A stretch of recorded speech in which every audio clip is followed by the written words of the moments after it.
You're listening to a podcast by the Center for Action and Contemplation. To learn more, visit cac.org. Hey everyone, I'm Jacqui Lewis. Welcome to the third season of Love, Period. In this season, we're exploring what fierce love looks like in a time of trauma, when all around the globe, folks are trying to figure out how to be the best version of human they can be in these difficult and traumatic times. Today's guest on Love, Period is Paul Rauschenbush. He is Senior Advisor for Public Affairs and Innovation at Interfaith America. I've known Paul for many, many years now in my life in New York, and no one winds up my speed of talk more than he does as we generate new ideas together. This conversation was about fierce love, much to my delight. I hope you enjoy this conversation. Paul Raushenbush, I'm so glad to see you today. I am thrilled to be with you. How are you? I'm good. Are you? I am good. You know, when I sit back and reflect and look around, I actually am good. Yeah. You mean like count your blessings good. Good count things. my blessings good. Look at the people who love me and whom I love. Yeah. And recognize that there is love surrounding me. I'm going into theme, if you haven't noticed. I love it. This is like a communicator's communicator. He is going into theme. Yes, he is. Well, and you know, I also am coming off of 3 days of reading your book. Oh, my goodness. So I'm kind of living fierce love right now, and it's been very helpful. I can't wait to hear more about that. But first of all, tell me about the people you love. How's your family? How's everybody? My family is glorious. Yeah. I have 2 young boys, a 7-year-old and a 3-year-old, who are so beautiful and so wise and so funny. And my 7-year-old is a poet and just looking around and so glorious. And my 3-year-old is a monster who is like in destructive mode, but he's also they're so warm. And, speaking of love, it's just a soaking up love. And Isn't giving it it off, and not, there's zero agenda there, aside from more love. That's right. And so, honestly, my partner Brad Gooch is coming off a book about Rumi, which was the Sufi poet of love, and now he's working on a book about Keith Haring, whose work was very effervescent and difficult, but also you see joy in it, and you see love, and he was motivated by that. So we're wonderful. We're steeped in it. And how's your work going with you, Boo? So we just launched Interfaith America, which is extraordinary, and it's changed the name and the focus, we changed the name. It was Interfaith Youth Corps for 20 years, which absolutely was great, and then recently we just realized that doesn't completely capture what we mean. Yeah. What we mean is more expansive than that, and it's also a vision. It's an organization, but it's a vision. Yes. We are Interfaith America. We are not just one thing. We are many things, and we are inter those things. We are connected. No one can be isolated now. It's That's not. right. You can't just be your own thing in the corner. You are bumping up against other people. And so the question is, how will we train ourselves up for those encounters? How will we engage those encounters with respect, with understanding, with some sort of awareness of where the other is coming from, which are all kind of the ingredients of love. Absolutely. And I'm so, I'm a geeky girl who wrote a book. Like, this is my, 4th book, but my first trade book. And so when your friends have read your book, you're like, hey, you read my book. And you feel like, woohoo! And you go like, oh, damn, also, you read my book. So my business. What? And as I was reading, I was like, okay, she went there. And, but that's the gift. The gift of fierce love is, the action, but also the book is that you went to the point of where the trauma, the hurt, the pain, which frankly are the places where the love, the blessing have to go in order for us to heal. And so, and again and again, The thing about storytelling like what you did is that you gave permission for the reader to connect with their own points of pain. You gave permission for the reader to recognize that, I'm not alone. Right. And I may not have exactly the same experience, but I have my experiences, and this is giving me space and permission to reflect on those experiences, go into those experiences, and how do I find the pathway through? Yeah. Because you also showed us the pathway through. I'm so glad that you feel that way. And it inspired compassion in the way that the best narrative does. It invited. By being so honest, you invited us into compassion. And, the vulnerability place, I understand exactly what you mean by, like, now that he's read my book. Exactly. And but what you did is you actually allowed me to see what was going on in the inside and not just have the very, Jacqui is a powerful woman. For those of you who haven't met her in person, she is a powerful, beautiful, composed, and also fierce woman who... I paid him to say that, all that. Not at all. But that's the trick is that, how do we get beyond the front? Yep. And get into the real. Yeah. And that's what you do as a preacher. This is like a sermon. This reads like a whole sermon to me. It's storytelling with a story of redemption. It's also, I know you are very interfaith in your outlook and welcoming of all people of all faiths. It's also for me, it resonated as a Christian because, you just see how there's no resurrection without the crucifixion. There's no resurrection without the crucifixion. And the crucifixion is a reality of life, unfortunately. Amen. Yep. We want to get rid of I am not glorifying the crucifixion. Make no mistake. I just recognize that it's there. It happened. It's happening, right? It's happening right now to a lot of the people who are listening right now. Yeah, that's right. And so giving us the story of redemption as well. And also that the redemption is not always a solitary thing. Yeah. It often comes because community has come into play. Yeah. And been invited into play. And so now I'm preaching. No, your book was a preaching. It was a sermon. I love you preaching. But let's, some of the readers, some of the listeners haven't read the book. I hope they will. But I really want to pull apart some of the things in that, Paul, and kind of apply them to your life and mine, right? And the world. And so one of the things I'm thinking about right now is like let's start with your boys. Your boys who you say a poet and a monster. And by the way, when I say monster, I know exactly what you mean. He's just he's a force of nature. Yeah, I've got that grandson. And I love that. This is not like, you're just describing. You're just describing. I'm descriptive, and he's also like extraordinary in so many other ways. So I just want, for the record, just in case someday, if you're listening to this when you're 18, please. Daddy said I was a monster. The reason I actually wanted to come back to your boys is, I've got 2 grandchildren that John gave me by way of marriage, right? Like I married John and I got Joel, and Joel is my son, and he's amazing, and I helped him get fixed up with his wife, Gabby, and they're married. This all worked out so great, and we got 2 little people. And one is 4 and one is 3, and they are monsters, and they are poets, and they love playing monster with us. That's our big game. Run, tag, hide, like, roar, and we roar, and they run, and Ophelia says, freeze, and Octavius doesn't have as many words yet, but he goes, rah, So this place of kind of knowing them, that's what you did. You gave us short stories about who your boys are and how they're flourishing inside the love that you and your partner have.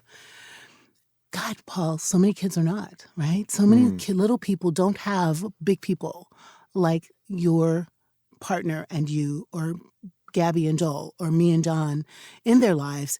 And I have a broken heart about that, right? I have a broken heart about the way the trauma of these last years has our little people so vulnerable, Paul, where they are still separated from their parents and we don't talk about it. They still don't have safe drinking water in Detroit, Flint, and we don't talk about it. They still don't have good health care or good computers. They're still living on a dying planet and we don't talk about it. And they, and we know who I mean, they are coming for us They're coming for queer families. They're coming for interracial families. My marriage isn't legal till 1967. Hello.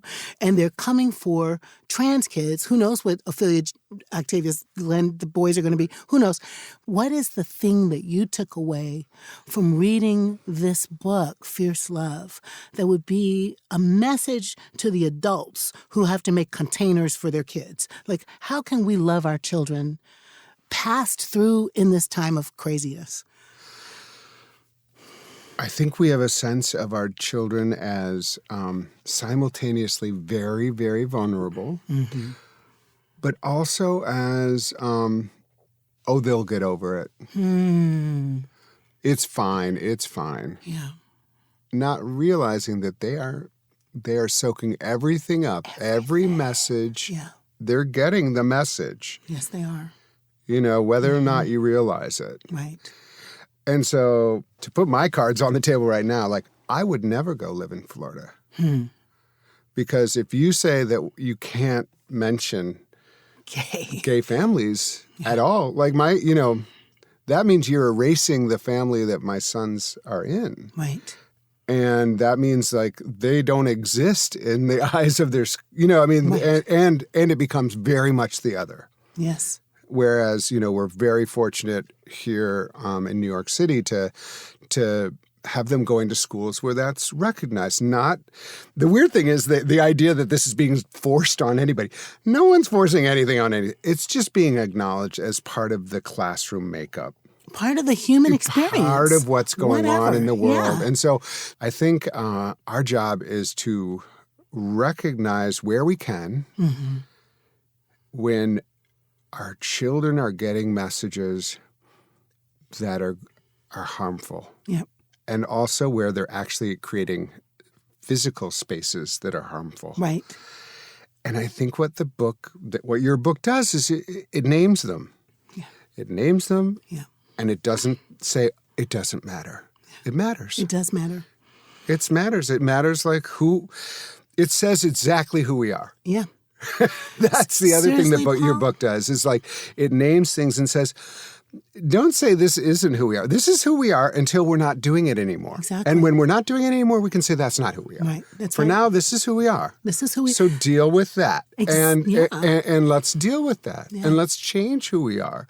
One of the important ideas of the kind of faith I have is that, yes, there's personal redemption, but there's also societal redemption. Right. And the idea that we can't do better by the children in Detroit or Flint, essentially saying that God is not working in the world right now. Excellent. And we are hopelessly fallen and there's just nothing we can do, right. Which to me seems a very anti-Christian message. Yeah, absolutely fine. Yeah, it's true. And, one of the things, it was just April is my mother's big month. Oh, my God, can you get through April? Her birthday's April 11. Her anniversary April 20th with my dad, and then she died on the 25th, and then it's Mother's Day. So these few weeks have been very Emma-centric in my, my consciousness, my memory. I will say both super painful, and also, y'all, I've never felt more faith in the resurrection than I do now. Post her death. And I do mean something different than some of the folks will be like, okay, see, I feel her all the time. Like, she's here. Not wait till heaven or reign of God, but I feel her all the time. And I feel also the absence of her, right? So I both feel her and the absence of her. Does that make sense? Yeah. Almost can smell her, almost can physically feel her, the way her hands feel, a little arthritis. Like, it's strange, but it's true. And I think it's the kind of, it might be my trauma reaction is I'm, regressed into her arms, regressed into her womb, regressed into her care. Just, mommy, where are you? And let me feel you. Maybe progressed. Okay, well, I like that. Not that's regressed. Better. Maybe progressed. I'm just no, that's good. I'm not going to change your story at all. I just think, like, what you're inviting is that nothing's finished. Oh, good, sweetie. Thank you for that. That's better. And he did it you're better. not going backwards. Yeah, going forward. You're going forwards with her. In a new way. In a new way and in a intimate way. In a union way. Yeah. I think it's gorgeous, and, it's an empowering phenomenon. And I'll just say, like, it's a blessing. It's huge. I don't feel my mom that way. I am very comfortable with the way I do feel my mom. Right. I'm inspired by her and all, but I don't feel her like that. So I just would that's a blessing. And how wonderful. I mean, in some ways, also hurtful. I mean, it also the pain of the presence and the absence at the same time. That's hard. It is hard. But we don't know what's going on. I don't know what's going on. It's a mystery. We've been to school a lot, and we don't know. We collectively don't know. But the thing that is, that I'm wanting to communicate, and I tried to write in Fierce Love is, her dying, Paul, really did push something in me, right? I mean, how to describe I think I say something like the truth that we got said between us, of me being kind of upset that she didn't know about my crazy bad touch story, and how, but to finally be able to go, like, there's nothing between her and I that's except just straight, clear, clean, beauty, gorgeous, truth, honest, the excruciating beauty of that. That then, I swear to God, Paul, if you can be honest with your mom about the only thing you're mad at her about, your mom, I think you have to tell the truth all the time.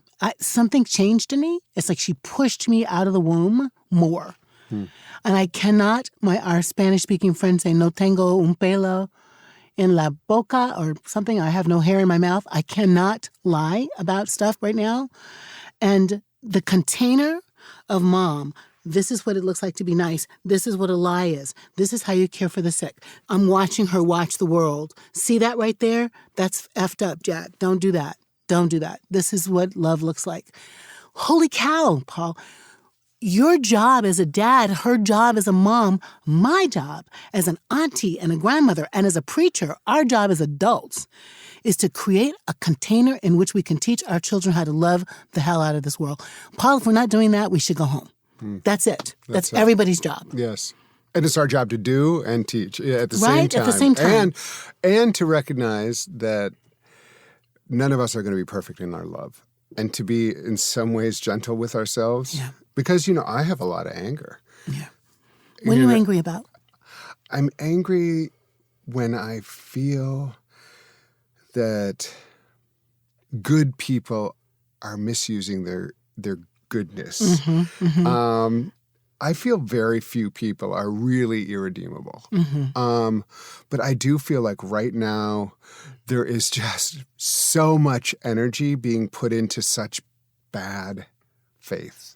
Yep. A super clear example is like QAnon. Oh my God. And how QAnon is up, this is like, it's really interesting. I was just reading an article about how QAnon is upending evangelical churches because they're coming in there and saying, you got to be preaching QAnon belief, not Jesus belief. These are not like progressives. These are conservatives, and QAnon is upending this, and they're saying, all of their work is to save the children, and it's all based on a lie, and it's all based on an illusion. Yeah.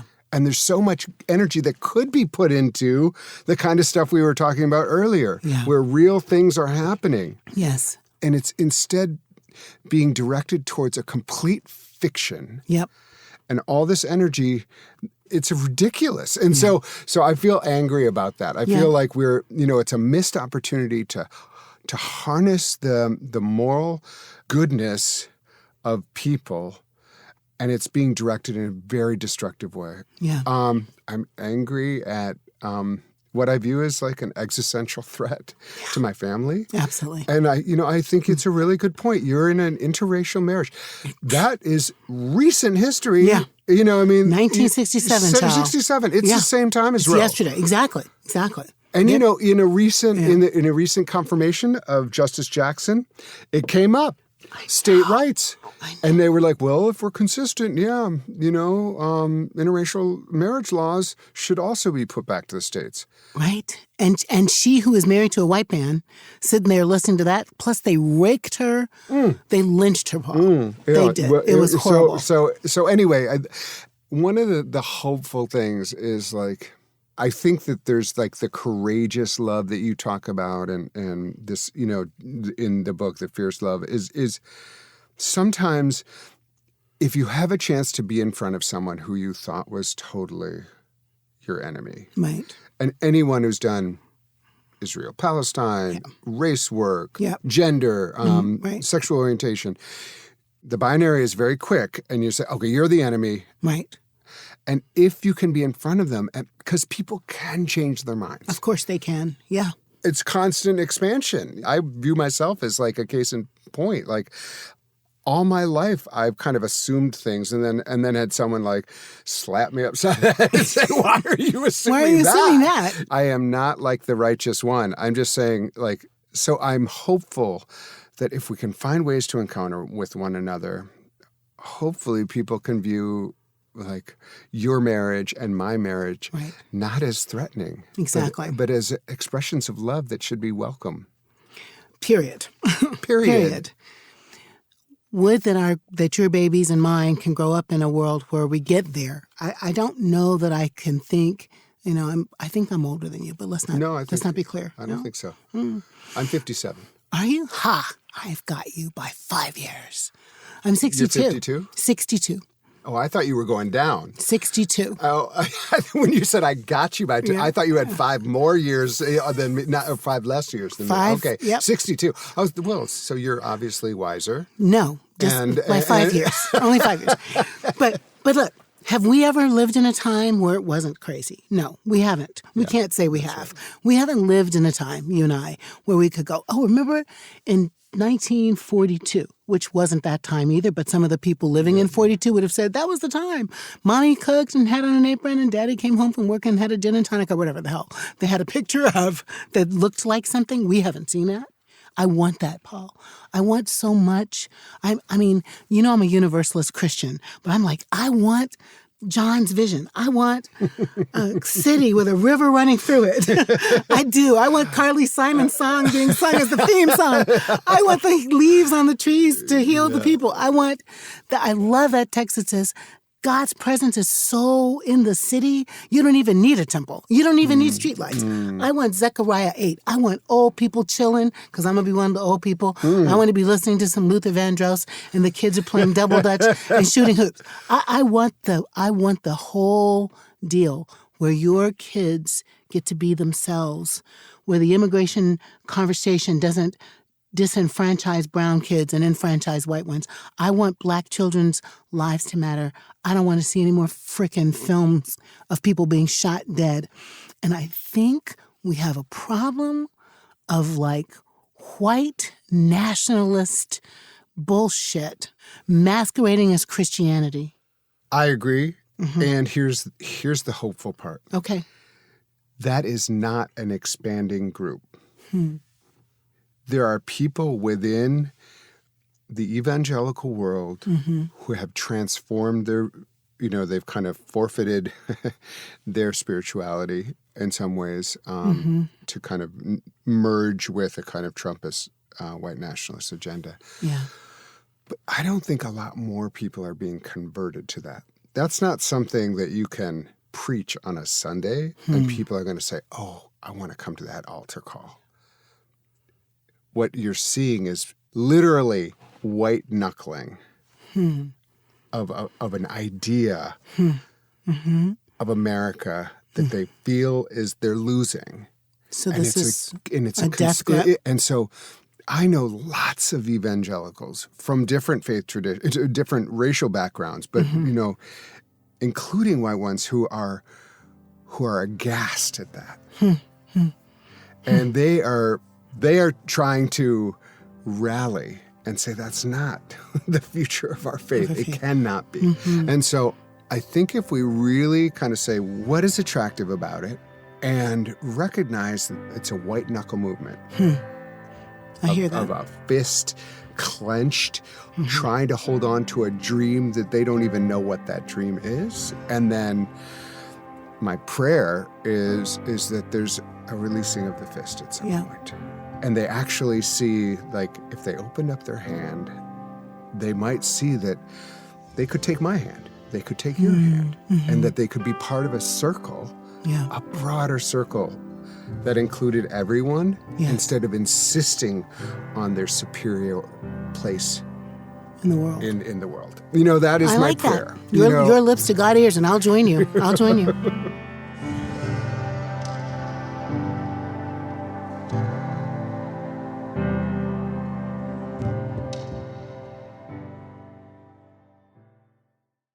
Many of us feel increasing anger at injustice, violence, and indifference in our world today. Join us March 14th for What Do I Do With My Anger? An online gathering featuring Richard Rohr and Brian McLaren. Learn ways of transforming anger into loving action. Inspired by Father Richard's new book, The Tears of Things. Register today at cac.org/anger. That's cac.org/ANGER. So one of the arguments I'm making in this book is that if we loved ourselves, we'd be able to love our neighbors and love the world. True? What do you think? I think the way you describe it, it's true. I think sometimes it can lead to a kind of narcissism, unfortunately. You know, the way you lay that out, I think what I love about your book in regards to self-love, you're looking at the places in your life that you thought you could never talk about because they were too shameful. And they had had an effect on you that you thought was detrimental. And you had to keep it hidden and you had to push it down. And to flip that and say, actually, those are places that in part made me who I am, and I am a strong person. I grew strong around that. I grew stronger around that, even though I wouldn't wish it on anyone. Anybody, And so that kind of self-love, crucial. The kind of like, you know what, we should go to Big Sur, spend time with my chakras and make sure, you know, I mean, like, that's what I, sometimes you don't want to go there. You know, sometimes it gets to a little bit like, you know, and then why don't you go somewhere where people need you? You know, so I it's a balance, but I do think like everybody has to do the work that you're describing in self-love, you know, fierce love of self-love, and then do what you did, which is reach out to people who have gone through similar things, created a community. People, if you do not know about Middle Church. Holy cow, right? People, if you do not know about Middle Church, if you've never been to Middle Church on anything they're doing, you don't know. I mean, walking in there is to realize, okay, look, all these people who have all of this, because Jacqui has created a space where they can bring them all their self in. All their stuff. Bring your stuff. All their stuff. And not inflict anything bad on it, but use it for compassion. And making music and dancing. And, you know, hopefully we're going to get to joy. Oh, my gosh. Absolutely. Hopefully we're going to get to joy. You got to get to joy. Because what I think that's where I recognize that. I recognize where your insistence on joy. I'm so stubborn about it, right? Well, you know, and you create spaces for it so that we have all this stuff, and we have to love that self, and then we have to also. There's something cathartic about getting up and dancing, singing, laughing, being silly, and also saying amen together. You know what I mean? Like, and that's I just think Middle Church is so amazing in that way, and you've created it, and everybody who's ever been there, and all that. I'm just going to wax for a second. Like I saw you doing this amazing book event. Oh yeah. You know, I mean, like so cool. You are everything you do with. You're creating a congregation which is doing what congregations are meant to do. There are literal communities of people coming from wherever. That's the reason I went into this gig. There was a small church that anyone who walked in there and decided they wanted to be a part of it, they were a part of it. So we had homeless people. We had people who did not speak English. We had like kind of one of each. Like it was like 50 people. It was not like, Where was that? it was Madison Avenue Baptist Church at the time. This was in the 90s when someone said, you know what? And I was like, I am not going to be a minister. And someone said, you should maybe see what it's like in a church. And I went there and I was like, where else could these people come into a community and feel full dignity? Mm-hmm. They were recognized as human beings, not defined by all those other things, but fully a member. And that's what you do at Middle. It's astounding and beautiful. And so Middle taught me. You've known me long enough to know that I was wrestling about what it meant to have a grown-up God, like for a long time. I worked on this book for 10 years. Probably, and migrated from a talk of grown-up God to a talk of God as love, because that was my journey. But Middle took me on this journey, really. What does it look like when the building is burning down? Oh. My traumatized congregants are watching the fire and taking care of the neighbors next door, because those women got smoked out, not burned out, but smoked out. Is there anything we can do right here? Nope. So literally we're taking them to Midtown shopping. Not the Kmart around the corner, but to Midtown to get robes and slippers and some extra lounge. I mean, the DNA of open the doors for queer people to get married before it was legal, to feed the poor Polish kids and the Ukrainian kids before the neighborhood was Black and Hispanic and poor, to say y'all come and mean it. And to party and like to create a space for arts. Oh my gosh! Incredible. Like throughout the 70s and 80s, where like real artistic creation happened in that space. So this is it's amazing. And now I wonder if you want to say just a word about like your relationship with the rabbi, who I just think that's another example of love that is It's also like, what foundations are we laying with every encounter in order to build the next thing? And I think that's what it is. Amanda and I talked today, and she goes, can I ask you questions? I'm like, sure. Yeah, I mean, y'all who are listening, many of you know this is season 3 of this podcast. The Middle burned down in December of 2020. And we've had such kindness from people, but really not space. We rented a space for a little while at this church that, we were a tenant, and it was about 3 months between October COVID not and December COVID again. But the miracles, I would say that the things I have found in the fire, Paul, I have found these things in the fire. Incredible kindness and generosity. 650 people have joined the church since March of 2020. That's 2 congregations. That's crazy town. They have found us in Ireland, Paris, Perry Street. Crazy town. Like 650 people since we shut down in March have joined the church. So we found colleagues, allies that could come to church in their pajamas. There's a woman and her husband who pray with me every Wednesday morning at 8 o'clock. It's their afternoon tea in the UK, and they come and pray. It's crazy. But also Rabbi Josh Stanton and his people, who are one of the many people who wrote and said, if we can do anything, let us know. And when I called and said, Josh, it's now time for a space. Basically, the space we have is free. I mean, we got a little bit of money we're paying, but it's like zero compared to what it would cost. And one of their benefactors is paying, 3/4 of our little rent. What did they say? They made a mishkan, a tabernacle for us to tabernacle with them. Why? Because Josh and I have a relationship. Why? Because I understand that Jesus is a Jew. Hello. And why? Because it's true. So we have curated these interfaith partnerships for all these years, but especially the last 20, where we are friends with our Muslim colleagues and our Sikh colleagues, Valerie, and our Jewish colleagues and our Buddhist colleagues. We have a deep relationship with this interfaith bunch of clergy in the East Village. And y'all, if we don't know that God speaks more than one language, we've really missed out on something. So it's a beautiful gift to imagine the partnerships we're going to do with them. They're going to host our Freedom School this summer. So how many more things will we do together? Like so many things, because I don't know, that's what love looks like. That is one of the lessons of the many lessons I'm sure we could talk about is open hearts are never wasted. That'll preach right there. That'll preach. Invitation, generosity, kindness, taking time, which is our most precious commodity. Yeah. Taking time to find the relationship, to find the, to build it.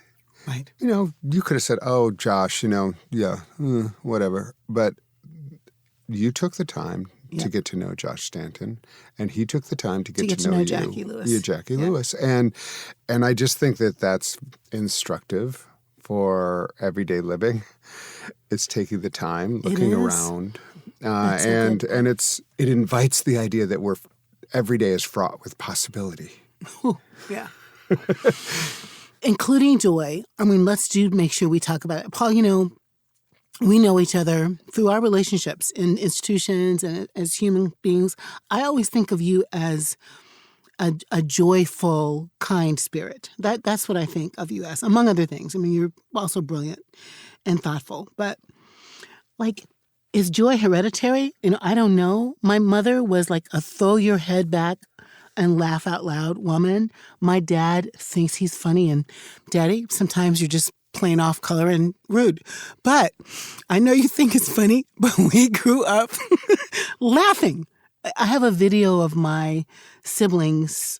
We did Christmas in February because none of us could all get together at Christmas time. So we got there for my sister's birthday in Chicago. All of us came home. We were in the kitchen, which is so small. You go home and you're like, did we actually fit in this kitchen? In this kitchen, it's so small. And we turn on Get Up Off of That Thing, James Brown. And my dad, who has a girlfriend, loves dancing to this song with her. But before that, Daddy always had this weird dance when we were little. It was called the Mockingbird. And it was a dance just like now you might do the good foot or whatever. He did this dance. So each of us just mocked the hell out of my father, dancing in the kitchen, teasing him. And he was laughing and we were laughing. And we were like, now do that other part. Like grown-ups, 62 to 50, dying, laughing at each other, teasing each other. And, we didn't have a perfect house. We had anger and drama in our house. We had hurt feelings in our house. But we always had deep, abiding sense that they would do anything for us, love. And we always had so much fun together. So I learned joy like I learned how to write. I did. I learned how to laugh and how to roll with it and how to not be embarrassed if you fell down. How did you learn joy, Paul? And can we teach it? Joy to me is one of those things where you feel completely right. So it doesn't have to be loud. But it doesn't have to be loud, and it doesn't have to be. But it's where you're just like, it's not something I wish I could teach it more. But even part of this conversation, I'm joyful having this conversation because I feel like I'm being inspired and we're vibing, and so joy can come through a great conversation with a friend. Where you feel understood, you feel heard, you feel seen, and you leave saying, oh, I'm alive. That's like, for me, it's like saying I'm alive and no one can take that away from me. All the things that I worry about, I'm alive and I'm overflowing. And so there's an overflowingness to it. I want to share it and I want to be a part of it. It's communal. I think joy is, it's a personal experience, but it's generally like something you share. And, in a community. And, a lot of my life was spent until I was like probably 35, 40, going to nightclubs. Okay. Nightclubs were the place where I found transcendence and ecstasy and community. Because on the dance floor, and on the dance floor. Are you a good dancer? You know what I am. All right, now I can do it. I can do it. Now I'm like, watch out for Grandpa Paul. But, in the day. So, I was in New York and there were nightclubs and people would be on the floor. And you would get in there, and there was this song. It said, "I feel joy when I think about what you've done for me," and the entire place would be just thumping, and people would be arms up, and it was like church. It was absolutely church. Yeah. Because people felt it, and everybody felt the movement, and we were all part of one thing. Yeah. Yeah. And the DJ knew it. Yeah. And so those were really moments of church for me, and that was actually really how I used to go to nightclubs. You know, I do feel like that's another, like, if you're not dancing, find a way to dance. Yep, if you're not like creating some poetry, find a way to make a pie. Make a pie. Yes. Make something. So this is, it's not all about, joy feels to me like a very overflowing emotion, and some things are just satisfaction, which is also great. But I don't know, you describe joy in a very particular way in your book, and I'd love maybe you can read like just a passage. I'm going to read a passage about the joy. I think that it's revelatory the way you described it, and I think very important. I love that you wanted to talk about joy here. The way I thought about joy when I was writing, which I was really struck, Paul, my own finding upon it, that it's the water of life. Like I say, joy is the water of life. So peaceable feeling. I had to move. I didn't want to move, but I had to move. I moved out of my parsonage to this apartment on 21st and FDR. I don't like the traffic patterns, but I have found myself waking up, sitting in the window, looking at the East River. Oh my God, joy. Coffee with John, joy. Watching Ophelia giggle, joy. Roaring with the children, joy. Making love with John, joy. Sitting down to a glass of red wine and the best chocolate cake. Absolutely joy. Absolutely joy. And I fight in here in the book a little bit about happiness, joy. Like, don't get stuck. I had a guy white-splain to me one time, happiness is like, external and stuff, but joy is like in the middle of your suffering, like, you still feel at peace. Maybe. Maybe. Or joy is, like Rumi says, when you do something from your soul. It's a river. It's a joy. I love that. That's it to me. It's like I'm looking at the ocean, joy. You got to know, listener, what gives you joy. Contentada. Contentment in Spanish seems like it gets at it. I'm at peace. I'm feeling good. I'm feeling satisfied. I'm feeling resonant with the world. I think you can have joy in the midst of the suffering. I think you can have joy in the midst of the COVID. I think you can have joy in the midst of the heartbreak.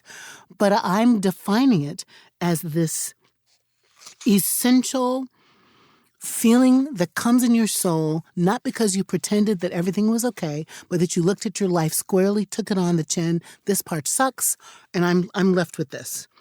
Joy doesn't come from being false. It comes from looking squarely at the truth of our circumstances, feeling what's inside authentically, and then turning a grateful heart toward the good and the bad and the ugly as part of living life. My hip hurts. F it, I'm alive. Joy. You know what I mean? My shoes are too tight. Sit down and put your feet up, go buy some new ones tomorrow. Joy. I do think it is a character trait that we can develop. And I think it's about what we decide to look at, learning how to see. It's a perspective set. I think when you come out of a fire and you didn't die in it, you have a feeling of joy. I think when you break up with your lover and you know that it's going to be better for you, it's joy. So you're right, it isn't always loud and raucous, but it is a kind of feeling of satisfaction resourced with truth. That's how I would define it. Does that make sense to you? Yeah, and some of that was read directly from the book, in case you didn't notice. Some of that was faced. Yeah, some of that was straight from. This is what I say on page 177, which I think you liked. Can you feel what I mean by joy? Joy is a feeling of freedom, of bounce back, of contentment, of wonder. Joy is a reservoir of goodness that makes you rock back and forth and hug yourself. It makes you smile for no reason, or your smile might prompt it. Joy makes you tilt your head back full in full-throated laugh. Joy comes around the way, on the way, in the interstitial places between now and not yet, tired and rested, broken and healing, worried and hopeful. Sometimes joy is an eruption, a surprise. Sometimes it's just peace way down in your belly, like our talk. It makes your face shine with gladness and contentment. Mother Teresa said, joy is strength. Y'all, can joy help us in these times of trauma? Paul? I hope so. I think we're lost without it. I think that you can also identify practices in people that give you joy. Yep. And make sure it's part of your week. Get some joy. Get some joy. Walk on the river. Absolutely. Coffee with a friend. Read a great poem. You can even, some people on TikTok can give you joy. Child, for sure. It's okay. It's okay. It's okay. Get your joy where you can. But find a lot of what my work has been online. Like, how are we online? Yeah. And what the online world does to us in good and bad ways. And I think it's especially important online to find spaces of joy. Yeah. Because the online world can be very alienated. It can be very, you can feel very attacked. Yeah. So make sure, if you're spending time online, like most of us are, curate. Find places of joy in online. Like, there are beautiful things going on in the online, but you have to make sure you have them bookmarked. So you can say, I've hit it. I need to go to that place of joy. Absolutely, that's right. And so I just, that's my one pitch for self-care online, which I'm very interested in. So love yourself, get some care, find some joy for the facing of these days. Amen. Thank you, Paul. Thank you, Jacqui. I'm so glad to talk with you, my friend. Jacqui. Thank you. Fierce love. Hello. Hello. Thank you, my friend. My pleasure to be well. with you. In my conversation with Paul Raushenbush, we reflected on personal aspects of our life, our partners, his children, and the very real ways that what we think might be evil is just not enough. I'd love to know what you think Fierce Love's got to do with all of this.